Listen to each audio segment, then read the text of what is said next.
Fantine, je sais pas si tu as remarqué, on a choisi de faire un sujet sur X-Files. Oui, j'ai remarqué. Bon, jusque-là, tout va bien. À peu près. Ouais, le problème, c'est que c'est vraiment pas pour rire en plus. Depuis qu'on a choisi de faire ce sujet, il m'arrive plein de trucs bizarres. Alors, je crois pas du tout aux extraterrestres, heureusement, mais tu vois, si j'y croyais, eh ben, j'aurais l'impression que, je sais pas, il y a des mecs qui veulent m'enlever, un truc comme ça. Tu vois l'idée? T'as entendu là? T'as entendu? Non, j'ai rien entendu, Nicolas. Bref, en 1996, débarque sur nos écrans une série qui nous a tous fait frémir, X-Files. Alors souvenez-vous, il y avait les inspecteurs Mulder et Scully qui enquêtaient sur des phénomènes paranormaux, Nico. Ouais. L'un croyait aux extraterrestres et l'autre pas. Ouais. Valentine, Valentine. Salut.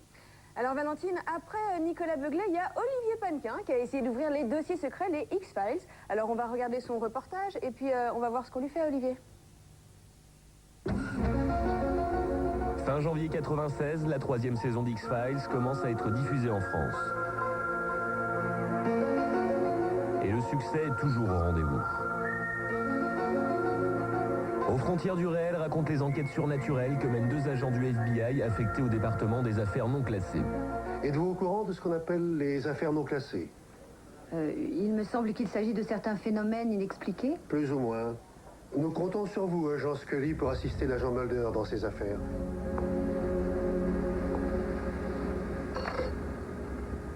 Agent Mulder, je suis Dana Scully, j'ai été chargée de vous assister. Oh, est-ce que c'est agréable de se sentir tout à coup considéré et respecté? Fox Mulder croit au paranormal et aux extraterrestres. Quand la science conventionnelle ne vous apporte aucune réponse, est-ce qu'on ne doit pas en fin de compte introduire le fantastique dans le champ des plausibilités? Tandis que Dana Scully reste plus sceptique et cartésienne. Moi, ce que je trouve fantastique, c'est que certains croient qu'il existe des réponses en dehors du domaine des sciences. Toutes les réponses sont ici. Il suffit de savoir où regarder. Le spectateur, lui, est dès le début du côté de Fox. Quand il assiste au pré-générique, il sait que l'affaire sera paranormale.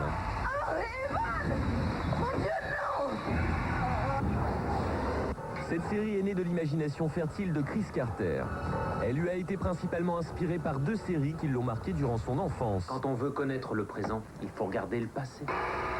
Il y a eu Kolchak, qui mettait en scène un détective enquêtant sur des affaires surnaturelles. Et il y a eu aussi Les Envahisseurs avec le fameux David Vincent qui les avait vus. D'ailleurs, X-Files rend hommage à ces 2 sources d'inspiration à plusieurs reprises. Ainsi, Darren McGavin, qui jouait le rôle de Kolchak, apparaît dans X-Files dans la peau d'un ex-agent qui s'occupait des affaires non classées bien avant Fox et Dana. Est aussi sombre et insondable que notre imagination. Et Roy Fiennes, l'interprète de David Vincent dans Les Envahisseurs, apparaît dans l'un des épisodes sous la forme Personne ne va mourir. d'un gentil extraterrestre qui guérit les gens troués avec ses petites mains. Vous vouliez me voir, monsieur? Quant à Scully, certains ont pensé qu'elle était inspirée par l'agent Clarisse dans Le Silence des agneaux. Chris Carter le dément, mais il ne s'interdit pas d'y faire référence. J'ai subodorer votre venue, Clarisse. D'ailleurs, Carter et son équipe adorent glisser toutes sortes de clins d'œil tout au long de la série. Avez-vous remarqué par exemple qu'apparaissent bien souvent les chiffres 10 et 13? Là, il est 10h13. Le numéro de ce dossier est le 1013, 10 et 13. Et cette date, c'est le 13-10. Eh bien, sachez qu'il s'agit d'une référence à la date de naissance de Carter, qui est né le 13 octobre. C'est aussi le nom de sa boîte de prod.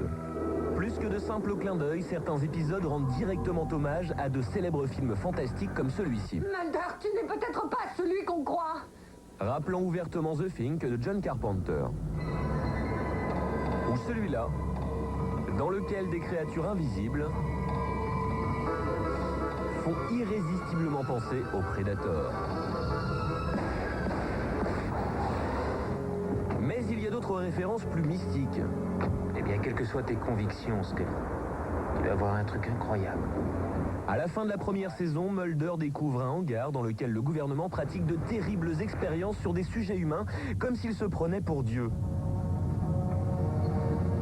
D'ailleurs, le hangar porte le nom de Zeus et il est situé rue Pandore. Ce qui fait bien sûr référence à la fameuse boîte de Pandore contenant tous les maux de la planète. Plus fort encore, dans la 8e saison, Carter nous refait la nativité. Scully tombe miraculeusement enceinte. Elle accouche dans un endroit isolé qui n'est pas sans rappeler une certaine étable.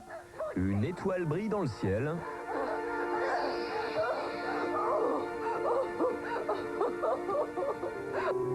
Et à la fin, elle reçoit la visite de 3 amis qui ne sont pas sans rappeler les rois mages venus apporter leurs présents. On t'a pas entendu entrer. On est juste venu déposer nos cadeaux. Toutes ces références font d'X-Files une œuvre extrêmement riche, qui a eu le mérite de redonner aux spectateurs le goût du fantastique et de l'horreur. La 9e saison marque la fin de la série qui désormais devrait se poursuivre sous la forme de longs métrages, car plusieurs mystères subsistent encore, comme par exemple la véritable signification se cachant derrière ce fameux X de X-Files. Ces dossiers classés X concernant peut-être finalement la collection de films roses de Mulder. La cassette que tu as trouvée dans le magnéto n'était pas à moi. Tant mieux, parce que je l'ai rangée dans le tiroir avec les autres cassettes qui ne sont pas à toi.